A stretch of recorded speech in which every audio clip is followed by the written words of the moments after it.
लातूर जिल्ह्यात 34 मंडळांमध्ये अतिवृष्टी। जिल्ह्यात 63.7 मिलीमीटर पावसाची झाली नोंद, तर जळकोट तालुक्यात सर्वात कमी पाऊस।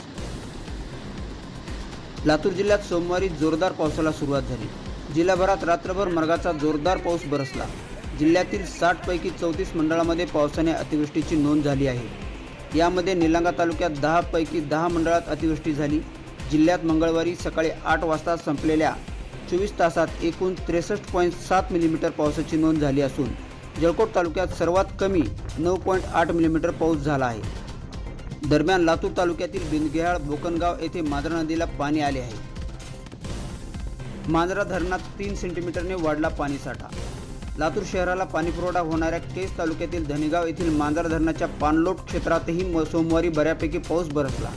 त्यामुळे मांजरा धरणातील पाणीसाठ्यात सायंकाळी 6 वाजेपर्यंत 3 सेंटीमीटरने वाढ झाली आहे। मांजरा धरणात सद्यस्थितीला एकूण 44.197 दशलक्ष घनमीटर एवढा मृत पाणीसाठा आहे।